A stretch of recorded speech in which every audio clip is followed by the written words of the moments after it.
बिस्मिल्लाहिर्रहमानिर्रहीम। अस्सलाम वालेकुम स्टूडेंट्स, उम्मीद है आप सब खैरियत से होंगे। हम सीख रहे हैं क्लास 4 मैथमेटिक्स। आज के इस वीडियो में हम चैप्टर नंबर 5 डिसिमल्स के एक्सरसाइज नंबर 1 को कंप्लीट सॉल्व करेंगे। ठीक, क्वेश्चन नंबर 1 आप देख सकते हैं, write the given fractions in decimals. Write लिखें द गिवन फ्रैक्शन। तो यहाँ आप देख सकते हैं फ्रैक्शंस के नंबर दिया हुआ है, मतलब डिवाइड में नंबर दिया हुआ है। तो ये हम डिटेल में सीख चुके हैं कि जो भी नीचे नंबर दिया हुआ हो उसमें से ऊपर जो भी होंगे ये इसका कुछ पार्ट को शो करते हैं। जैसे कि 16 और 100 का मतलब आउट ऑफ 100 में से 16 पार्ट को हम 16 और 100 लिखेंगे नंबर्स में। तो इस शक्ल को हम फ्रैक्शंस कहेंगे। और इसी तरह 10 पार्ट्स हो, उसमें से एक पार्ट को अगर आपने दिखानी हो तो उसके लिए हम 1 और 10 लिखते हैं।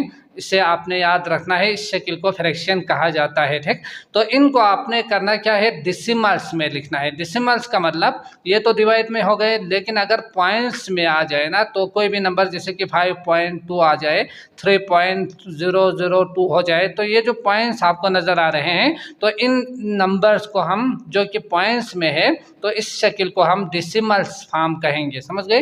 तो ये जैसे कि अगर मैं 0.5 लिखूँ तो ये डिसिमल फॉर्म होंगे। इसको आप फ्रैक्शन में 5 और 10 लिख सकते हैं, जो कि आपको याद ही होगा चेंज किस तरह से करना है। तो इस शक्ल को हम फ्रैक्शन कहेंगे डिवाइड में हो तो, और उसी नंबर को अगर आप इस तरह से लिखेंगे तो इसे हम डिसिमल्स फॉर्म कहेंगे। लिखने का तरीका अलग है लेकिन वैल्यू सेम ही रहेंगे, ये आपने याद रखना है। तो फ्रैक्शन को डिसिमल में कन्वर्ट करना है। तो इसके लिए हमने जो सीखा था पिछले चैप्टर में, वो था आप डिवाइड करके निकाल सकते हैं। 16 को इसके अंदर लिखेंगे, जो कि नीचे जो भी होंगे उसको बाहर लिखेंगे, डिवाइड करेंगे, करके आंसर निकालेंगे। लेकिन यहाँ आप देख सकते हैं नीचे अगर 1 हो बाकी जीरोस हो, जैसे कि वो यहाँ 100 है, यहाँ 10 है, यहाँ 1000 है, 1 है, बाकी जीरोस अगर हो ना किसी भी फ्रैक्शन में, तो इसको आप डायरेक्टली डिसिमल में कन्वर्ट कर सकते हैं। इसके लिए आपको डिवाइड करने की ज़रूरत नहीं है। ठीक, तो ये याद रखिएगा।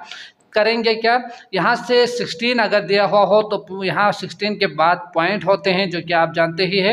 यहाँ 1 हो तो 1 के बाद पॉइंट होते हैं, 3, 2, 4 हो तो इसके बाद यहाँ पॉइंट होते हैं। आगे अगर डिजिट नहीं हो, नॉन जीरो डिजिट, तो इस पॉइंट को लगाने की, शो करने की ज़रूरत नहीं है। ठीक हो गया? तो ये याद रखिएगा, यहाँ पॉइंट है। अब आप करेंगे क्या, डायरेक्ट इसको सॉल्यूशन लिखेंगे, कॉपी में दोबारा से इसको लिखिएगा। ठीक, सॉल्यूशन लिखेंगे।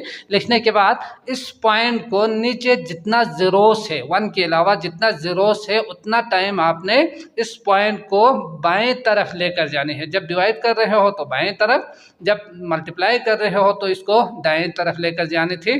तो ये भी हम पहले भी सीख चुके हैं, अभी भी आपने याद रखना है। तो पॉइंट को आपने डिवाइड करते हुए जितना जीरोस नीचे है उतना इस तरफ लेकर जानी है। तो यहाँ आप देख सकते हैं 2 जीरो से, मतलब 2 डिजिट आपने इस तरफ लेकर जानी है। तो यहाँ से 1 डिजिट हो गए, 2 डिजिट हो गए, तो पॉइंट यहाँ से यहाँ आ जाएंगे।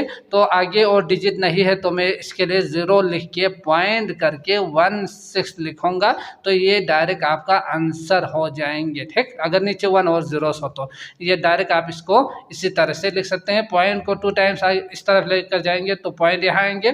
इस पॉइंट को दिखाने के लिए आपने 0 एक मजीद यहाँ लिखना है। समझ गए? तो ये 0.16 आपका आंसर होंगे। और इसी तरह इसको भी दोबारा से कॉपी में लिखने के बाद सॉल्यूशन लिखेंगे।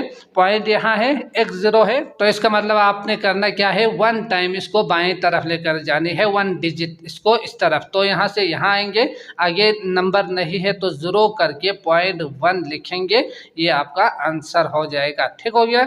और इसी तरह पॉइंट यहाँ है तो 1, 2, 3 डिजिट इस तरफ लेकर जाएंगे, तो 1, 2, 3 यहाँ आएंगे पॉइंट, आगे नंबर्स नहीं है तो 0 में इजाफी लिख के 324 लिखूंगा, तो ये 0.324 आंसर हो जाएंगे। आप डिवाइड करके भी कर सकते हैं, लेकिन वो करने की ज़रूरत नहीं है अगर नीचे 1 और 0 हो तो, ये याद रखिएगा। अब यहाँ आप देख सकते हैं पॉइंट यहाँ है, 2 जीरोस है तो कितना टाइम लेकर जानी थी, 2 टाइम्स, लेकिन यहाँ एक ही डिजिट है। तो आप इस तरफ 0 लिखना चाहो तो जितना आपको ज़रूरत हो आप उतना टाइम 0 लिख सकते हैं। समझ गए? जैसे कि मुझे यहाँ से पॉइंट यहाँ लेकर आनी है, यहाँ लेकर आनी है, तो 1 0 चाहिए, मैं 1 0 यहाँ ले सकता हूँ बाएं तरफ। समझ गए? दाएं तरफ आप नहीं ले सकते। अगर पॉइंट हो तो ले सकते हैं, अगर पॉइंट नहीं हो तो डायरेक्ट आप 5 के बाद 0 आप नहीं ले सकते। 5 और 50 इक्वल नहीं है, जबकि 2 और 2.0 बराबर है, ठीक। पॉइंट के बाद आप 0 ले सकते हैं, लेकिन 5 पॉइंट से पहले आप 0 इजाफी नहीं ले सकते। इसी तरह इस तरफ आप 0 ले सकते हैं, ये याद रखिएगा। तो 2 डिजिट लेकर जाएंगे तो यहाँ आ जाएंगे 0.02 हो जाएगा इसका आंसर। और इसी तरह से ये भी आप समझ चुके हैं। तो 1 2 3 पॉइंट यहाँ है, 1 2 दिया हुआ है, 1 0 मस्जिद मुझे चाहिए, तो इक्वल टू 0.070 इसका आंसर होंगे, ठीक हो गया। अगला देखते हैं question number 2, right the place value of the colour digit. तो इनका आपने जो कि कलर उन्होंने किया हुआ है, अंडरलाइन करके भी दिखाया हुआ है, इन डिजिट्स का जो कि यहाँ देख सकते हैं 5 को कलर किया हुआ है, यहाँ 8 को, तो इनका आपने प्लेस वैल्यू, इसकी वैल्यू क्या है वो आपने लिखना है। राइट लिखें, जो कलर डिजिट है उसको आपने लिखना है। तो पहले भी हम सीख चुके हैं कि यहाँ से अगर मैं इसकी तरफ जाऊँ तो ये यूनिट है, पॉइंट से ये जो पहला नंबर होंगे ये आपका यूनिट होंगे, ठीक। तो इसके लिए आप मल्टीप्लाई बाय 1 कर देंगे या 10। यहाँ से अगर दूसरा देखो तो ये 10 प्लेस पर मौजूद है, तो 4 को मल्टीप्लाई बाय 10 कर देंगे।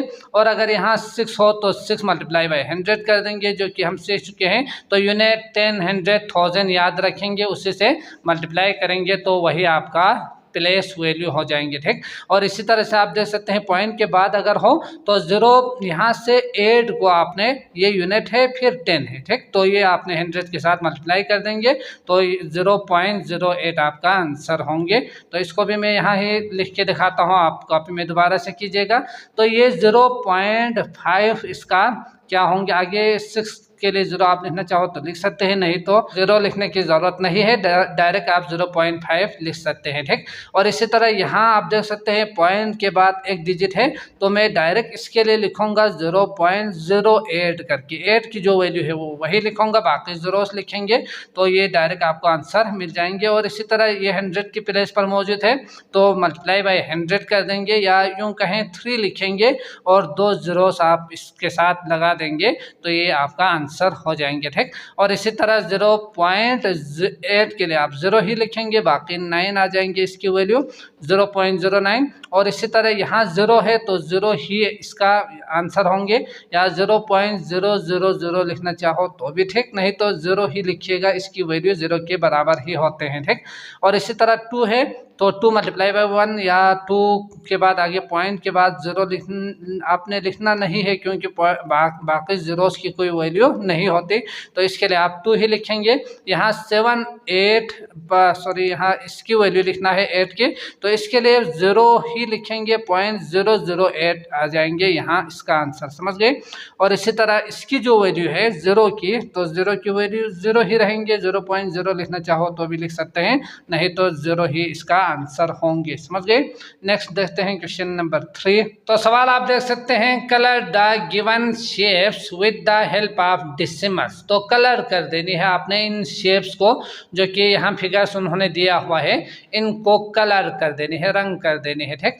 तो कलर करने के लिए जो उन्होंने डेसिमल नंबर दिया हुआ है, डेसिमल नंबर वो है ए दिया हुआ है 0.2, तो इसका मतलब इस पूरे में से 0.2 पार्ट्स को आपने कलर कर देने हैं। तो इसके लिए आप अगर डायरेक्ट यहाँ से देखेंगे तो 0, ये पूरा होल है यानी 1 है, उसमें से 0.2 को कलर करने के लिए आप इसमें से 2 को कलर कर सकते हैं। लेकिन अगर आप चाहो तो इसको फ्रैक्शन में कन्वर्ट करेंगे तो ज़्यादा इजीली समझ में आएंगे, क्योंकि आपने फ्रैक्शन में ये चीज़ें सीख चुके हैं, ठीक। तो इसके लिए पहले हम फ्रैक्शन में कन्वर्ट कर देते हैं। तो 0.2 के लिए आप लिख सकते हैं 2 लिखने के बाद डिवाइडेड बाय पॉइंट को हटा के 1 लिखेंगे, आगे 1 डिजिट है तो 0 लिखेंगे, तो ये 2 और 10 हो जाएंगे। अब आप समझ सकते हैं कि ये 10 में से 2 पार्ट को आपने कलर कर देनी है। तो 1 2 3 4 5 6 7 8 9 10 उन्होंने खुद दिया हुआ है 10, तो आपको ज़्यादा सोचने की ज़रूरत नहीं है, ठीक। अगर 20 दिया हुआ होता तो उसके लिए आप मज़ीद उसको 20 हिस्सों में डिवाइड करना होता था,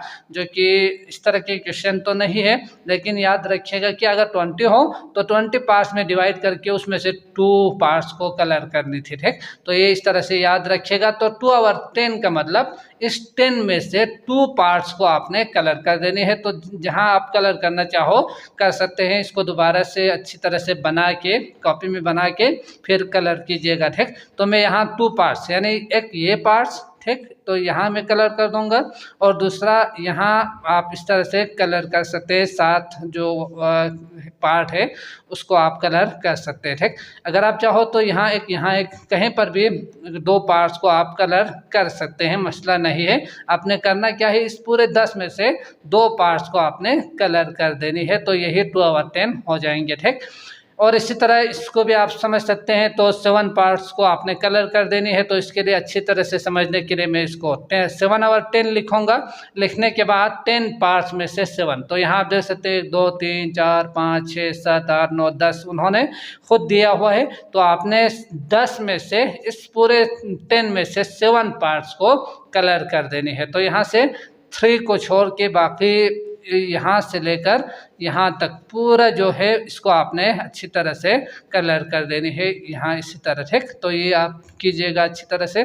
मैं यहाँ शो करके दिखाता हूँ आपको कहाँ से कहाँ तक कलर कर देनी है। तो यहाँ से यहाँ आपने कलर कर देनी है, तो ये 7/10 यानी 0.7 हो जाएंगे, ठीक। और इसी तरह 1 2 3 4 5 10 दिया हुआ है, तो इसके लिए 9/10 ये तो आप लिख सकते हैं, पॉइंट को हटा के 1 और बाकी 0। तो 10 में से 9 पार्ट्स को यानी एक को छोड़ के बाकी जो 9 पार्ट्स है इसको आपने कलर कर देनी है। तो मैं यहाँ से एक इसको छोड़ देता हूँ, बाकी सबको मैं कलर कर दूंगा, ठीक हो गया। आप जिसको छोड़ना चाहो वो आप छोड़ के ना बाकी कलर कीजिएगा, वो आपकी मर्जी। तो मैं यहाँ इसको छोड़ के बाकी सबको कलर कर दूंगा, तो ये 9/10 पार्ट्स हो जाएंगे, ठीक। तो ये रहा आपके पास आंसर। इसको आप दोबारा से कॉपी में बना के अच्छी तरह से कलर कीजिएगा। नेक्स्ट देखते हैं क्वेश्चन नंबर 4। तो सवाल आप देख सकते हैं, फिल इन द ब्लैंक्स, खाली जगह पुर कर दें। तो फिल का मतलब पुर कर देना, ब्लैंक्स जो है इसका मतलब होते हैं जहां खाली जगह उन्होंने रखा हुआ है इसको कहा जाता है ब्लैंक्स, समझ गए। तो फिल इन द ब्लैंक्स, खाली जगह पुर कर दें। पार्ट ए दिया हुआ है 7.45, तो 7 इज एट वंस प्लेस, तो उन्होंने खुद कहा है कि ये वंस प्लेस पर मौजूद है। तो ये याद रखिएगा कि जब आप डेसिमल पॉइंट लिखते हो या डेसिमल नंबर लिखते हो, तो अब ये जो डेसिमल पॉइंट है इसके इस तरफ जो है वो 1, 10, 100, 1000 होते हैं, जो कि हम सीख चुके हैं, या इसे यूनिट भी कहेंगे। और इस तरफ आपने याद रखना है 10, 100, 1000, 10,000, तो ये वैल्यूज के प्लेस होते हैं, ये आपने याद रखना है, ठीक। तो ये 4 जो है वो 10 प्लेस होंगे, फिर 5 जो है वो 100 के प्लेस पर मौजूद होंगे। तो उसी हिसाब से उसके साथ आपने मल्टीप्लाई करके फिर आंसर निकालने है। जैसे कि 7 उन्होंने खुद कहा है कि ये वंस प्लेस पर मौजूद है, अगर ये नहीं भी दिया हुआ हो तो भी आपने याद रखना है प्लेस वैल्यू ऑफ 7 जो है उसकी वैल्यू निकालने के लिए 7 को मल्टीप्लाई बाय यूनिट यानी 1 से मल्टीप्लाई कर देंगे, ठीक। 1 के साथ मल्टीप्लाई कर देंगे, तो 7 1 7 इसका आंसर होंगे। तो 7 की जो प्लेस वैल्यू है वो क्या है, 7 ही है, ठीक हो गया। और इसी तरह 4 इज एट 10 प्लेस, तो यहाँ आप देख सकते हैं 4 10 प्लेस पर मौजूद है। द प्लेस वैल्यू ऑफ 4, इसकी वैल्यू क्या है, तो वैल्यू निकालने के लिए आप 0.1 से मल्टीप्लाई कर देंगे, या इस तरह से आप समझ सकते हैं 1.0 मतलब 10, इसको उलट करके आप याद रखिएगा। तो 0.1 से मल्टीप्लाई कर देंगे, तो 4 1 4 पॉइंट और 400, तो 0.4 इसका आंसर होंगे, ठीक हो गया। नेक्स्ट जो है 3, 5 इज एट 100th प्लेस, तो 5 कहाँ है, ये 100 प्लेस पर ही मौजूद है। द प्लेस वैल्यू ऑफ 5, तो इसकी वैल्यू जो है वो आपने देखनी है कि पॉइंट से पहले है या बाद में। अगर इस तरफ हो तो आपने 0.0 से मल्टीप्लाई कर देंगे, अगर इस तरफ से हो तो 100 के साथ मल्टीप्लाई करना है, तो ये याद रखिएगा। तो 0.01 के साथ यानी 100th की प्लेस जो है उसके साथ आप मल्टीप्लाई करेंगे, तो ये आएंगे 5 1 5 500 5 पॉइंट लिखेंगे 500, तो 0.05 इसका आंसर होंगे, ठीक हो गया। तो इसके बाद अगला है पार्ट बी, जो कि 7.391 दिया हुआ है। तो 8 इज एट 10 प्लेस, उन्होंने खुद कहा है कि ये 10 प्लेस पर मौजूद है। द प्लेस वैल्यू ऑफ 8, तो इसको निकालने के लिए पॉइंट के इस तरफ है तो मल्टीप्लाई बाय 10 कर देंगे, डेसिमल के जो पॉइंट के बाद नहीं है ना, तो 10 से मल्टीप्लाई कर देंगे, 80 इसका आंसर होंगे। और 7 इज एट 1 प्लेस, तो 1 के जगह पर है जो कि हम कर चुके हैं पहले, तो मल्टीप्लाई बाय 1 करके 7 लिखेंगे। 3 इज एट 10th प्लेस, तो द प्लेस वैल्यू ऑफ 3, तो 3 जो है वो 10 की प्लेस पर मौजूद है, तो यहाँ से आप देख सकते हैं 0.1 से मल्टीप्लाई कर देंगे, 3 1 द 3.0 इसका आंसर होंगे। ठीक, 9 इज एट 100 प्लेस, तो 9 जो है वो पॉइंट के बाद है यकीनन, तो इसके लिए 0.01 से मल्टीप्लाई कर देंगे। तो 9 1 दा जो कि आप कर सकते हो, अगर नहीं तो फिर 0.01 से आप मल्टीप्लाई कीजिएगा। 9 1 दा 90, फिर 2 डिसिमल के बाद पॉइंट लगा देंगे, तो ये यहाँ आ जाएगा पॉइंट, तो 0.09 इस तरह से आप लिख सकते हैं आंसर, समझ गए। और 1 इज एट 1000 प्लेस, तो 1000 किधर है, यहाँ से अगर मैं देखूँ तो 1000 की प्लेस पर मौजूद है, तो 0.001 से मल्टीप्लाई करना है, तो 100.0 इसका आंसर होंगे, क्योंकि जब भी आप किसी भी नंबर को 1 से मल्टीप्लाई करेंगे तो वही नंबर आपने दोबारा से लिखना है। ठीक, इसके बाद अगला देखते हैं जो कि पार्ट सी दिया हुआ है। तो यहाँ आप देख सकते हैं 99.999 दिया हुआ है, तो इसके लिए आप करेंगे क्या, 9 इज एट 10 प्लेस पर मौजूद जो 9 है उसको आपने लिखना है। तो 1 और 10, तो ये भी 10 ही है, ये भी 10 ही है, तो इसके लिए आप जिस तरह हमने यहाँ किया था उसी तसलसल के साथ आप यहाँ से 10 के साथ ये वाला नंबर समझ के ना फिर 10 के साथ मल्टीप्लाई कर देनी है, समझ गए। नहीं तो ये वाला अगर 10 हो तो फिर 0.1 के साथ मल्टीप्लाई करना है। तो जिस तरह यहाँ दिया हुआ था उसी हिसाब से हम यहाँ भी मल्टीप्लाई करके लिखेंगे। एग्ज़ाम में हाईलाइट करके, अंडरलाइन करके या कलर करके दिया हुआ होगा, उसी हिसाब से आपने मल्टीप्लाई कर देनी है। ठीक, तो 90 हो जाएंगे यहाँ से। 9 इज एट 1 प्लेस, तो इसके लिए 1 प्लेस पर मौजूद जो 9 है उसके लिए 1 से मल्टीप्लाई करेंगे, तो 9 1 the 9, 9 is eight 10th place, तो 10th प्लेस ये हो जाएंगे फिर, तो उसी हिसाब से 9 को 0.1 से मल्टीप्लाई कर देंगे, तो 0.9 हो जाएंगे। 9 इज एट 100 प्लेस, तो ये वाला 100 होना चाहिए, ये वाला जो 9 है वो होना चाहिए, तो 0.01 से मल्टीप्लाई कर देंगे, तो 9 0.0, और यहाँ से 9 इज एट 1000 प्लेस, ये वाला नंबर इसकी वैल्यू निकालनी है, प्लेस वैल्यू, तो इसके लिए 1000 यानी 0.001 1000 से मल्टीप्लाई कर देंगे। ठीक, तो 90 जो कि आपने अभी सीखा है, तो डायरेक्ट मैं 0.009 लिख सकता हूँ। ठीक हो गया, तो मैं उम्मीद करता हूँ आपको अच्छी तरह से समझ में आ चुका होगा। अगर आए हैं तो लाइक करके मेरी हौसला अफजाई कीजिएगा। इसके अलावा बाकी वीडियोज़ का लिंक आपको डिस्क्रिप्शन में मिल जाएंगे, आप क्लिक करके वो भी देख सकते हैं। मुझे दीजिए इजाज़त, अल्लाह निगहबान।